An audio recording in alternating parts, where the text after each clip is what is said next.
నటరాజం. Okay. తను కూడా చేసింది కానీ గ్రూప్ లో జాయిన్ అవ్వలేదు. తనకి 3 టైమ్స్ ఇన్సులిన్ తీసుకుంటుంది. Sugar, BP, okay. తర్వాత తనకి అల్సర్ అది కూడా ఉంది. సో అంటే నేను చేయలేను, నాకు చేస్తాను ఆగిపోతానేమో అని తను జాయిన్ అవ్వలేదు.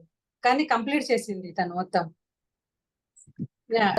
40 అట్లా తీసుకునేది ఇన్సులిన్, తను ఇప్పుడు 10-15కి వచ్చింది. అది కూడా 2 టైమ్స్ తీసుకుంటుంది. 3 టైమ్ మార్నింగ్ బంద్ చేసింది. తను అయినా బాగుంది. అసలు మెయిన్ అంటే ఒకవేళ సమయం చేయాలనుకునే వాళ్ళు కూడా అసలు ఇది మెయిన్. ఇప్పుడు అందరికీ షుగర్లు, బీపీలు, దాంతో తన వెయిట్ లాస్ కూడా 5 kgs వెయిట్ లాస్ అయింది. బాగున్నాను నేను. లక్ష్మి తన పేరు. ఓకే, నా పేరు లక్ష్మి అండి. నేను మీ దాంట్లో జాయిన్ అయితే కానీ నేను పాటిస్తూ వెళ్ళాను. నాకు ఓకే, నేను బాగానే ఉన్నాను. నాకు ఎలాంటి ప్రాబ్లం అయితే ఏమీ రాలేదు, దీంట్లో కూడా రాలేదు. అంత బాగున్నాను. కానీ సరే ఉంటాను నేను. కాకపోతే నేను వాయిస్ ఓవర్ అంటే ఇట్లా రాలేదండి, మీకు కనెక్ట్ కాలేదు. కాకుండా నేను పాటిస్తూ పోయాను మా అక్క వాళ్ళతో పాటు. నేను కానీ నాకు బాగుంది, చాలా తగ్గిందండి. నేను డాక్టర్ దగ్గరికి వెళ్తే తెలుస్తుంది నాకు. తను 15 years నుంచి బాధపడుతుంది ఈ షుగర్ దాంతో. 400 వెళ్ళలేదు తను షుగర్. ఓకే. ఇప్పుడు దాదాపు ఇప్పుడు సగం శాతం తీసుకుంటున్నారు ఇప్పుడు ఇన్సులిన్. సగం కన్నా ఎక్కువ తగ్గింది. ప్లస్ స్టార్ట్ చేసినప్పటి నుంచి తన షుగర్ లెవెల్స్ కూడా పెరగలేదు. నేను చూసే వస్తుంది అనుకున్నాను నాకు, కానీ అలాంటి ఫ్రూట్ జ్యూస్ తాగితే జనరల్ గా పెరుగుతుంది అది అంటారు కదా, తను అది కూడా తాగింది, పెరగలేదు తనకి.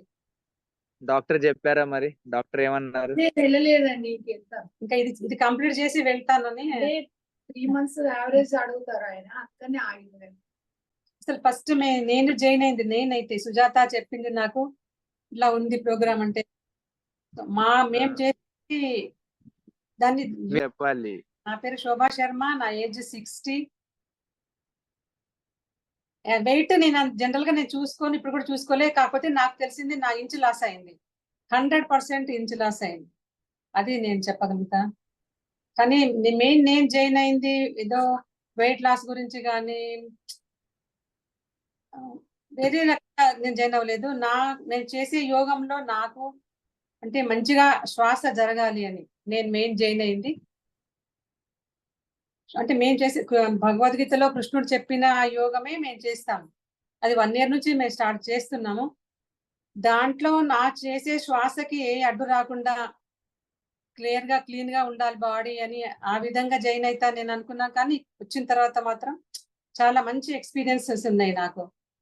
నాకు చెప్పిన 5th day అట్లా మా మమ్మీ హాస్పిటల్లో ఉంటే మీరు చెప్పారు, మీరు ఒకసారి తను అంటే తెలివి లేదు, 3 days తను ఐసీయూలో ఉంది, మీరు వెళ్ళి ఒకసారి తనకి స్పర్శ ఇవ్వండి. నేను ఎప్పుడు స్పర్శ ఇచ్చాను అప్పుడు నేను ఫీల్ అయినా తను అసలు కదలకుండా ఉంది. సిస్టర్స్ చెప్తున్నారు ఆమెలో చలనం లేదు, మనస్పృహలో లేదు. కానీ నేను ఫీల్ అయినా ఆమెను ముట్టుకుంటే తనలో చలనం వచ్చింది, కొంచెం ఇట్లా జరుకులాగా తనకి వచ్చింది. నేను చెప్తుంటే కూడా లోపల నుంచి అట్లా నువ్వు ఇట్లా ఉండాలి, ఇట్లా నువ్వు పడుకోవద్దు, లేవాలి. ఆ తమ్ముడు చెల్లి అమెరికా నుంచి వచ్చారు, అంటే చెప్పలేమన్నారు డాక్టర్. వాళ్ళు వస్తున్నారు, నువ్వు ఇట్లా ఉండొద్దు అది ఇదని అంటుంటే అని ఇట్లా సౌండ్ కూడా వచ్చింది తన గొంతులో నుంచి. ఇంకా అప్పుడు నేను అనుకున్నా అంటే దీనికి ఒక పవర్ ఉంది, ఇది చేసేదానికి కూడా. ఇదంటే అదేదో వేస్ట్ చేసేది కాదు ఇది అనుకున్నా. నిన్న చిన్న తిరుపతికి వెళ్ళాం మేము, ద్వారకా తిరుమల. అక్కడ గవర్నమెంట్ అంటే తెలిసిన వాళ్ళు ఉన్నారు, గవర్నమెంట్ చేంజ్ అయింది, సో వట్టి దర్శనం అయితే చేయించగలుగుతాం మేము అని అన్నారు. ఓకే దేనికైనా అని అనుకున్నాం. కానీ ఆ దర్శనం చేసుకున్న తర్వాత ఆ దేవుడితో ఊరికి అట్లా మాట్లాడుతున్నట్టుగా నీకంటే ఇంత దగ్గరకు వచ్చి అర్చన లేకుండా వెళ్ళగొడతావా తండ్రి అని అట్లా అనుకున్నాము. వచ్చి కూర్చోమన్నారు బయట. మళ్ళీ ఒక 1/2 an hour కి వాళ్ళు పిలిచారు లోపల గడప దాకా తీసుకెళ్ళి అర్చన చేయించారు. సో అంటే అది మన థాట్ ప్రాసెస్ కూడా పవర్ ఇస్తుంది నేను అనుకుంటున్నా. అసలు అందరూ హ్యాపీ, వెళ్ళిన వాళ్ళందరం మేము మొత్తం మా సిస్టర్స్ 5 ఒక తమ్ముడు అందరం వెళ్ళాం. మీన్స్ ఏదో అమ్మ గురించి కానీ మా గురించి ఏదైనా కానీ జరిగింది, అందరూ హ్యాపీ, మేము కూడా. సో మీరు నా యోగంలో కూడా నేను చేసేదాన్ని యోగం అంటారు, అది ధ్యానం కాదు, అది మెడిటేషన్ కూడా కాదు, అది కూడా చాలా బాగా జరుగుతుంది. శ్వాస అనే దానికి కూడా అసలు ఏ అడ్డు లేకుండా మెయిన్ నేను కావాలనుకున్నది అది, నాకు దొరికింది అది. కాకపోతే కొంచెం 3 అవర్స్ 4 అవర్స్ కూర్చుంటాం, కొంచెం కాళ్ళ నొప్పులు వస్తాయి. సో అది మెల్లగా తగ్గుతుందేమో, ఒక 1 డే తగ్గేది కాదు అంత ఈజీగా. అది కూడా తగ్గుతుందనే దాంతోనే నేను కాన్ఫిడెన్స్ తోనే సెకండ్ థర్డ్ కూడా నేను చేయడానికి రెడీ ఉన్నా. ఇంకా మీరు వేసి ఇంటెన్సిటీ మ్యాటర్స్, టైం కాదు, ఇంటెన్సిటీ మ్యాటర్. Go on. ఈ హిందూ చైతన్య సంయమం అనే బీజాలు ఒక మహావృక్షాలే. అంటే ఈవెన్ అంటే ఆ టైం వరకు మేము ఉన్నా లేకున్నా కానీ అది పెద్ద మహావృక్షాలై మొత్తం ఓల్డ్ వరల్డ్ అంతా బాకి మీ చేసే కృషి కానీ మీ చేసే పనులు అన్ని ఏదైనా కానీ సక్సెస్ కావాలని ఆ భగవంతుని కోరుకుంటున్నాను. మీతో పాటు మేము కూడా నడుస్తాం, మీ వెనక మేము కూడా నడుస్తాం.